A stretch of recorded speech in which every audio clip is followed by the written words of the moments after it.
Geography से संबंधित कुछ महत्वपूर्ण जो है जानकारी। प्रेयरी घास क्षेत्र को विश्व का ब्रेड बास्केट कहा जाता है। इसे अन्न का भंडार भी कहते हैं। चेरी ब्लॉसम ग्रीष्म ऋतु के दौरान कर्नाटक राज्य में तड़ित झंझा से होने वाली वर्षा को चेरी ब्लॉसम या फूलों वाली बौछार कहा जाता है। हॉर्स लैटिट्यूड अश्व अक्षांश भूमध्य रेखा से 30 से 35 डिग्री अक्षांशों पर दोनों गोलार्धों में उच्च वायुदाब की पेटियों की उपस्थिति पाई जाती है। उच्च वायुदाब वाली इस पेटी को अश्व अक्षांश या हॉर्स लैटिट्यूड कहते हैं। लोएश मरुस्थलीय क्षेत्रों के बाहर पवन द्वारा उड़ाकर लाए गए महीन बालू कण के वृहद निक्षेप को लोएस कहते हैं। यह मिट्टी जल के मिलने पर अत्यंत उपजाऊ हो जाती है।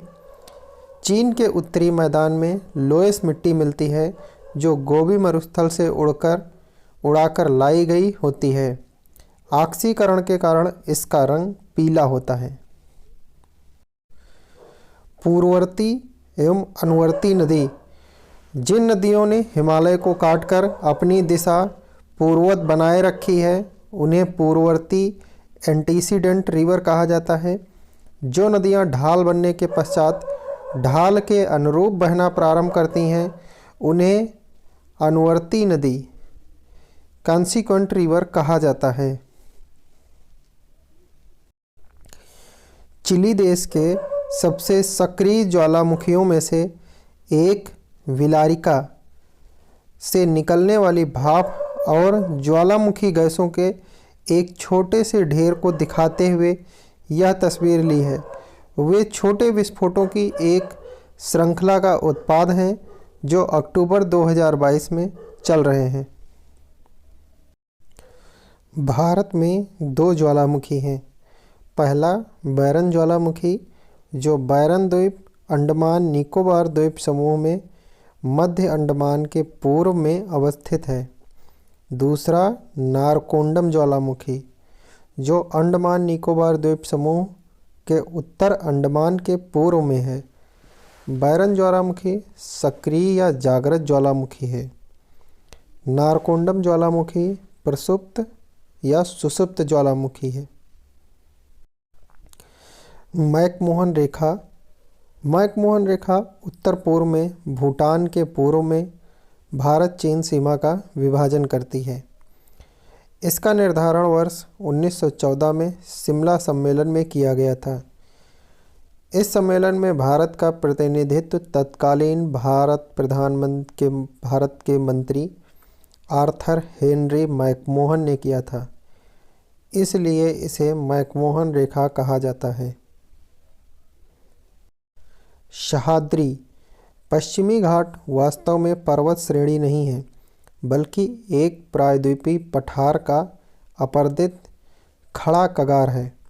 इसका विस्तार ताप्ती नदी के मुहाने से लेकर कुमारी अंतरीप तक लगभग 1500 किलोमीटर की लंबाई में विस्तृत है।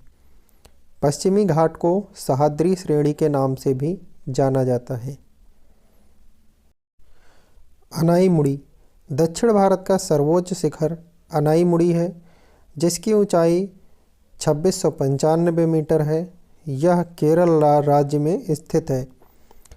अनाईमुड़ी शब्द का शाब्दिक अर्थ है हाथी का मस्तक से।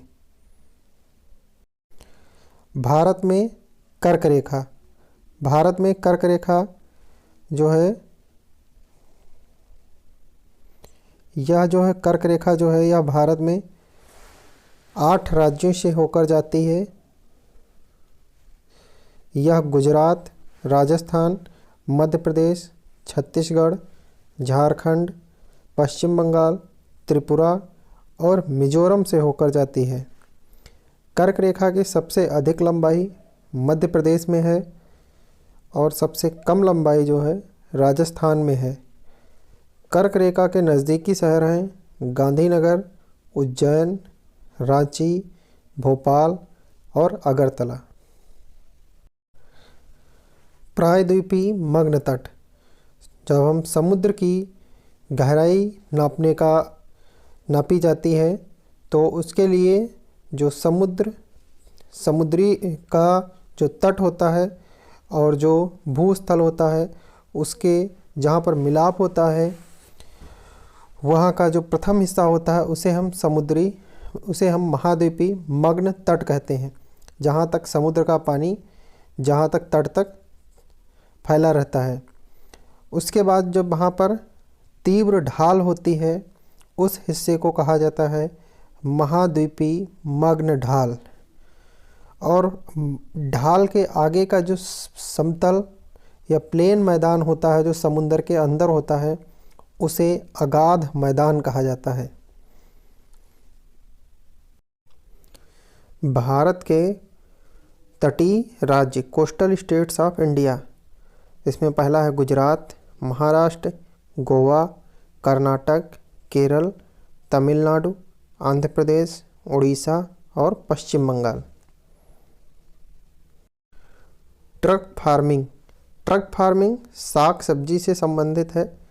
जिन प्रदेशों में कृषक केवल सब्जियां उत्पादित करते हैं उसे ट्रक फार्मिंग कहा जाता है।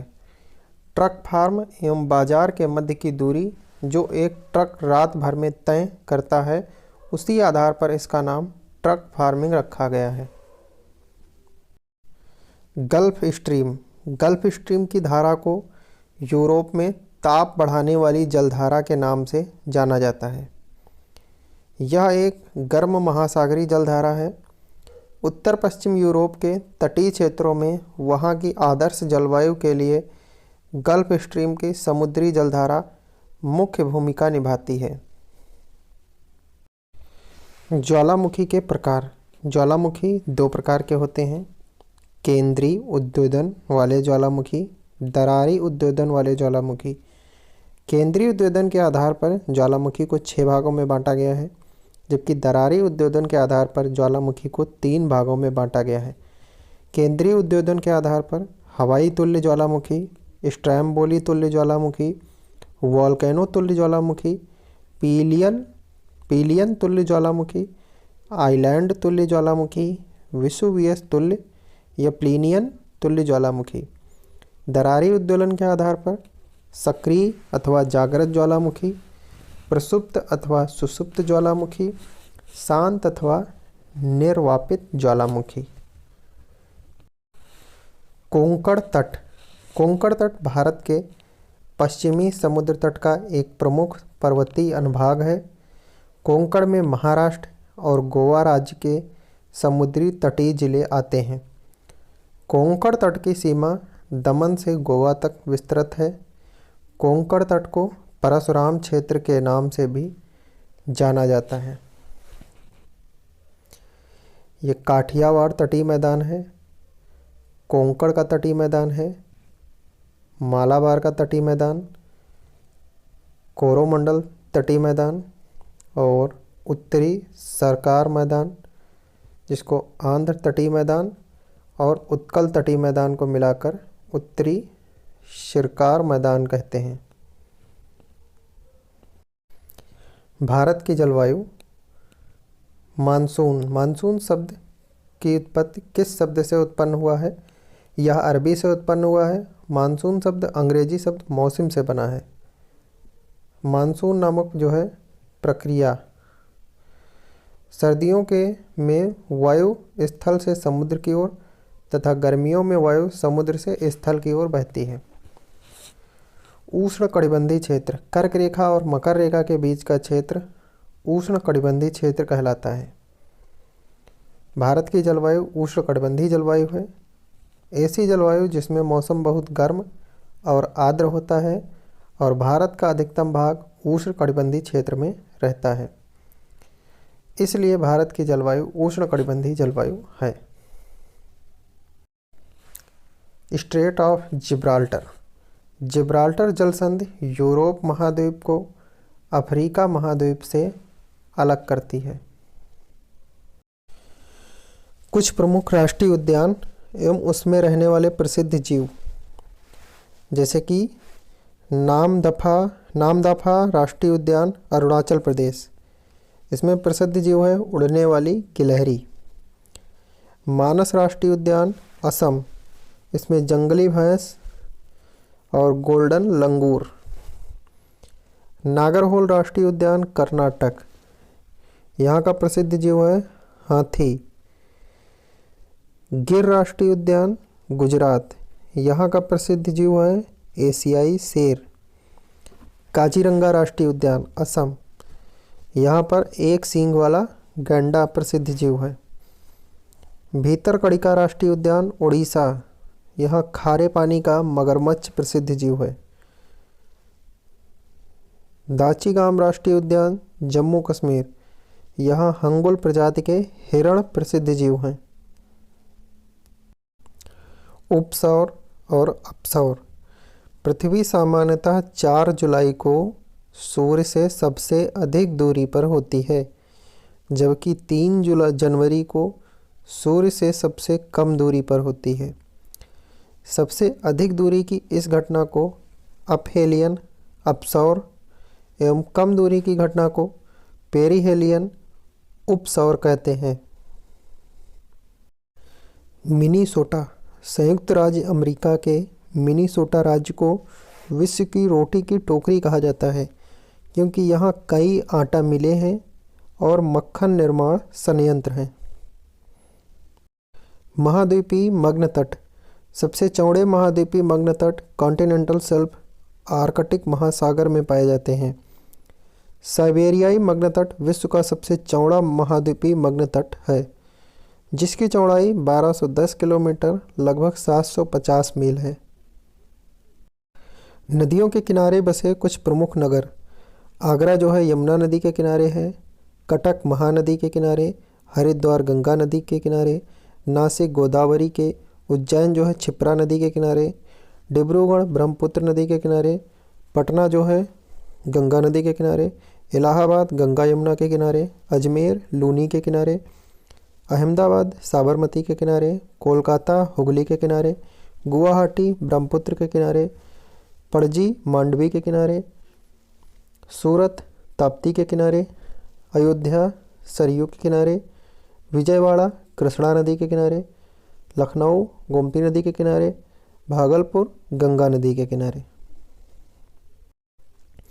वायुमंडल में पाई जाने वाली गैसें एवं उनकी मात्रा, नाइट्रोजन 78.08% पाई जाती है, oxygen 20.95%, argon 0.93%, carbon dioxide 0.036%, neon 0.002%, helium 0.0005%। Karst स्थलाकृति, ड्रिप स्टोन कास्ट प्रदेश में पाए जाते हैं। शुष्क कंदराओं में टपकते जल के चूनायुक्त निक्षेप को ड्रिप स्टोन कहा जाता है। कंदरा की छत से लटकते स्तंभाकार ड्रिप स्टोन को स्टेलेक्टाइट तथा कंदरा के फर्श से ऊपर की ओर बढ़ते ड्रिप स्टोन के स्तंभ को स्टैलेग्माइट कहते हैं। चूना पत्थरों से निर्मित स्थलाकृतियों को कार्स्ट स्थलाकृति कहा जाता है। 21 जून को सूर्य कर्क रेखा के ठीक ऊपर चमकता है और उत्तरी गोलार्ध में वर्ष का सबसे लंबा दिन होता है। 21 जून को दक्षिणी गोलार्ध में वर्ष का सबसे छोटा दिन होता है। 21 मार्च एवं 23 सितंबर को सूर्य विषुवत रेखा के ठीक ऊपर होता है एवं संपूर्ण विश्व में दिन एवं रात की लंबाई समान होती है। 22 दिसंबर को सूर्य मकर रेखा के ठीक ऊपर होता है और यह दक्षिणी गोलार्ध का सबसे बड़ा दिन होता है। 22 दिसंबर को उत्तरी गोलार्ध में वर्ष का सबसे छोटा दिन होता है। सन्न नगर, जनसंख्या के बढ़ते क्रम में नगरीय बस्तियों का सही क्रम इस प्रकार है: नगर, शहर, महानगर और सन्न नगर। जब किसी एक नगर का विकास होते होते वह अन्य नगरों से मिल जाता है तब उसे सन्नगर या कन्वर्जेशन कहा जाता है। महासागरों के नाम बड़े से छोटे के क्रम में, सबसे बड़ा है प्रशांत महासागर, फिर है अटलांटिक महासागर, फिर है उससे छोटा हिंद महासागर, फिर उससे छोटा दक्षिणी महासागर, फिर उससे छोटा आर्कटिक महासागर। सेंटोस बंदरगाह को विश्व का कॉफी पोर्ट या कॉफी का बंदरगाह कहा जाता है। इलायची पहाड़ी, केरल में स्थित कार्डमम पहाड़ी को इलायची पहाड़ी के नाम से भी जानते हैं।